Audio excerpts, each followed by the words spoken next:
कहिनूर गांव के 400 अछूत मुस्लिम धर्म स्वीकार कर रहे हैं। उन्हें रोकिए। मैं एक जरूरी घोषणा करने जा रहा हूं योला परिषद में।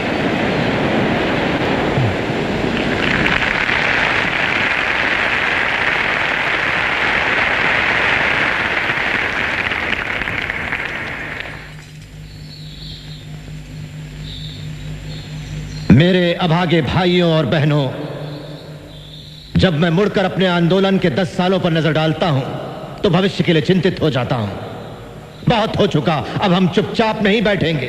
समय आ गया है जब हम इन दमन और तिरस्कार की जंजीरों को तोड़ दें। जात पात के इस दलदल से बाहर निकल आइए जिसने हमें बद से बदतर जिंदगी दी।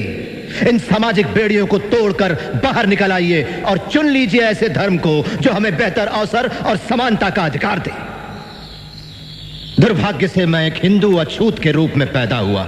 इसे रोकना तो मेरी शक्ति से बाहर था, लेकिन इन अपमानजनक परिस्थितियों में जीने से इनकार करना मेरी शक्ति में शामिल है।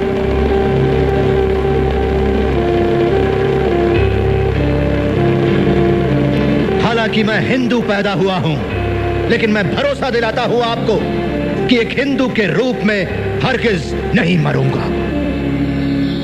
डॉक्टर भीमराव अंबेडकर की, डॉक्टर भीमराव अंबेडकर की, डॉक्टर भीमराव अंबेडकर की, डॉक्टर भीमराव अंबेडकर की।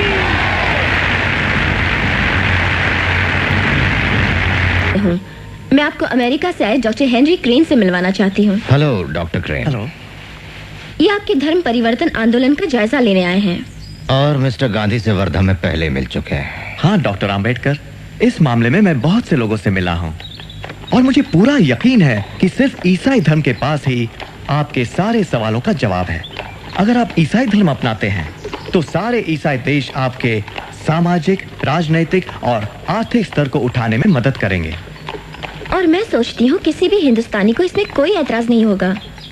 डॉक्टर अंबेडकर, जैसा कि बाइबल में लिखा है कि धरती के उत्तराधिकारी गरीब ही होंगे। वैसे आप कौन सी बाइबल पढ़ती हैं Miss Drescher? The holy Bible of course. बिल्कुल सही, पर कौन सा एडिशन? आधुनिक संस्करण, किंग जेम्स संस्करण, या उसके भी पहले एलिजाबेथ के जमाने की? मिस ड्रेशर, क्या आपने कभी कमेंट्रीज ऑन द बाइबल पढ़ी है? कुक की लिखी, उसमें बाइबल का अच्छा विश्लेषण है। हाँ, वो भी पढ़िएगा। लाइफ ऑफ जीसस रनौ के लिखी हुई, और खलील जिब्रान की Jesus the son of man. इन सब किताबों में आपको क्रिश्चियन धर्म के अलग अलग पहलू नजर आएंगे। डॉक्टर अंबेडकर, हम आपको पूना के मेथोडिस्ट चर्च के मिशन में और वार्षिक समारोह में शामिल होने का हार्दिक आमंत्रण देते हैं। कोशिश करूंगा। बाबा साहब, मुस्लिम भारत आपका और आपके अछूत साथियों का इस्तकबाल करता है और हम वादा करते हैं कि अछूतों को पूरी बराबरी मिलेगी। सियासी, मुआशरती, इक्तिसादी और मजहबी हक भी मिलेंगे। जैसा आप जानते हैं बाबा साहब, हमारा धर्म एक ही भगवान में विश्वास करता है, एक कमकार, और सारे अनुयायियों को एक ही नजर से देखता है। पिछड़ी जाति के धर्म परिवर्तन के मामले में ये आपकी सारी जरूरतों को पूरा करेगा। महाबोधि सोसाइटी से ये टेलीग्राम आया है। डॉक्टर अंबेडकर, आप और आपके साथियों का बुद्ध धर्म स्वीकारने के लिए हार्दिक स्वागत, जो कि आशिया के बड़े भाग में फैला है। धर्म परिवर्तन करने वालों को हम समान अधिकार देंगे।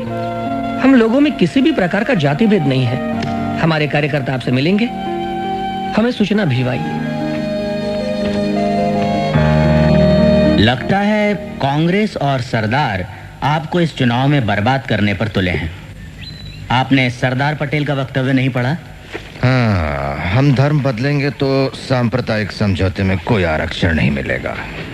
देखिए डॉक्टर, मैं यहाँ आपके एक मित्र के नाते नहीं आया। मैं आपके सामने हूँ एक अधिकृत प्रतिनिधि हिंदू महासभा का। हम जानते हैं आपका दृष्टिकोण और आपकी देशभक्ति। हम जानते हैं आप कभी भी मुस्लिम या क्रिश्चियन धर्म नहीं अपनाएंगे। नहीं, पर आप ये किस आधार पर कह रहे हैं? मेरी देशभक्ति को आपके प्रमाण पत्र की जरूरत नहीं, और मैं इस देश के इतिहास और संस्कृति को आपसे बेहतर जानता हूं। हाँ, मेरा मानना है कि हमारे इन दो धर्मों को अपनाने से राजनीतिक और सांस्कृतिक समीकरणों में बुनियादी फेरबदल आ जाएगी डॉक्टर मंजे। लेकिन इससे हमें क्या मतलब, हमें क्या फर्क पड़ता है इससे? डॉक्टर, हम अपना पूरा जोर लगा देंगे आपको आरक्षण दिलाने के लिए, भले ही आप सिख धर्म क्यों ना अपना लें। हिंदू महासभा इसके लिए पूरी तरह वचनबद्ध होगी। तुम बहुत चालाक हो बूढ़े ब्राह्मण, घुस बैठिए। प्रिय भावराव, क्या तुमने मेरे धर्म परिवर्तन के फैसले पर डॉक्टर मुंजे की परेशानी गौर की? कुछ लोगों ने मुझसे पूछा है कि धर्म परिवर्तन से हमें क्या फायदा होगा। मेरा उन्हें यह जवाब है कि जैसे भारत के लिए स्वराज जरूरी है, वैसे ही अछूतों के लिए धर्म परिवर्तन जरूरी है। दोनों का आंतरिक उद्देश्य एक ही है, आजादी की चाह।